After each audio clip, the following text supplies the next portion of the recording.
লোকসভা ভোটের আগেই দেশ জুড়ে রাজনৈতিক তরজা তুঙ্গে চলছে কাদা ছোড়াছুড়ি, ইডির ধরপাকড়, গ্রেফতারি সব মিলিয়ে রাজনৈতিক ব্যক্তিত্ব নিয়ে দ্বন্দ্বের সৃষ্টি সাধারণের কাছে।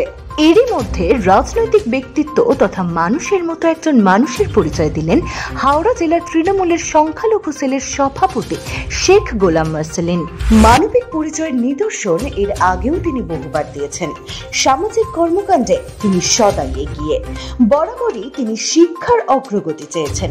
ইতিমধ্যে রাজ্যের মুখ্যমন্ত্রী মমতা বন্দ্যোপাধ্যায় সংখ্যালঘু বিষয়ক ও মাদ্রাসা শিক্ষা বিভাগের খাতে বরাদ্দ বৃদ্ধি করেছেন। সংখ্যালঘু পরিবারের পড়ুয়ারা যাতে স্কুলের পাশে থেকে পড়াশোনা করতে পারে তার জন্য 605টি হোস্টেল তৈরি করা হয়েছে।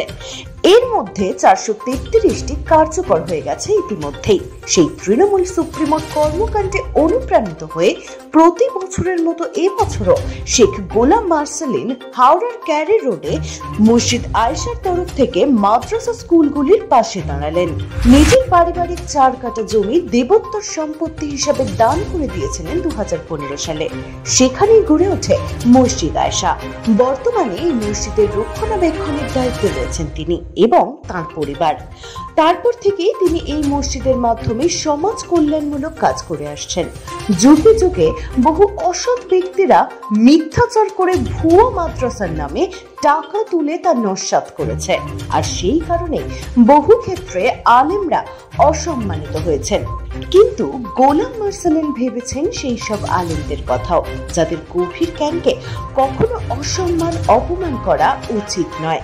আর এইসব ভেবেই সঠিক খোঁজ খবর এবং তথ্য নিয়ে, যেমন মাদ্রাসায় কতজন ছাত্রছাত্রী রয়েছে, জাকাতের অর্থ তারা কিভাবে ব্যয় করবেন ইত্যাদি সবকিছু যাচাই করার পরেই আয়েশা মসজিদে মাদ্রাসাগুলিকে চাঁদা তোলার অনুমতি দেওয়া হয়।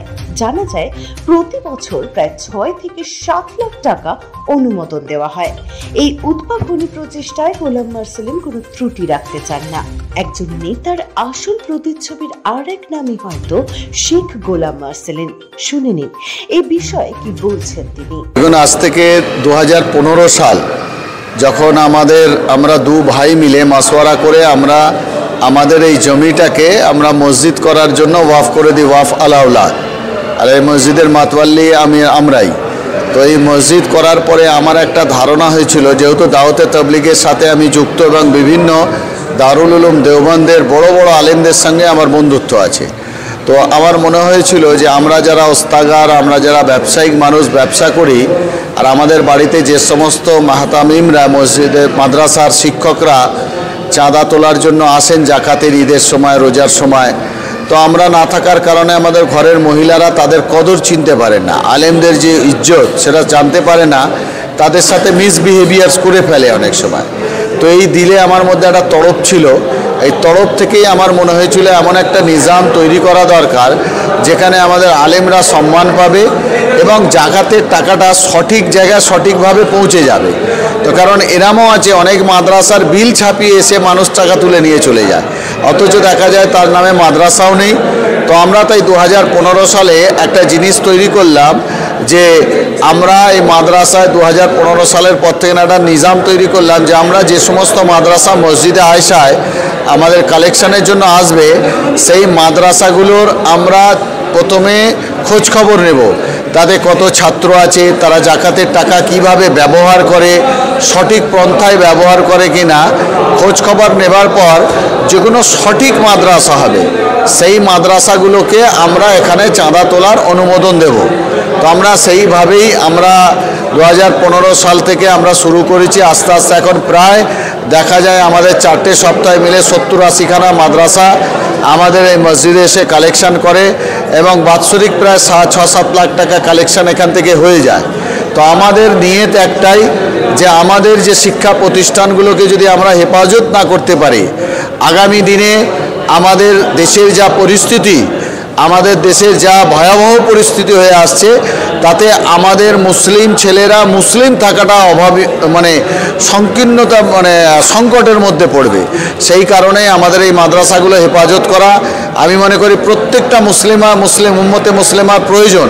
তাই শুধু মসজিদে আয়েশায় না, আমি মনে করি এই যে নিজাম চলছে আজকে আমি মসজিদে আয়েশার মাতোয়াল্লি হিসেবে পুরো বাংলার মানুষের কাছে আমি আজকে প্রেয়ার করছি, অ্যাপিল করছি যে আপনারা পুরো পশ্চিম বাংলার যত মসজিদ আছে সেই মসজিদে আপনারা এইভাবে নিজাম চালু করুন আর মাদ্রাসার খিদমত করুন এবং মসজিদ বার একটা বাইতুল মাল তৈরি করুন যেখানে এলাকার মানুষের সহযোগিতা করতে পারেন, কারণ এলাকার সার্বিক ডেভেলপমেন্ট করাই আমাদের কর্তব্য।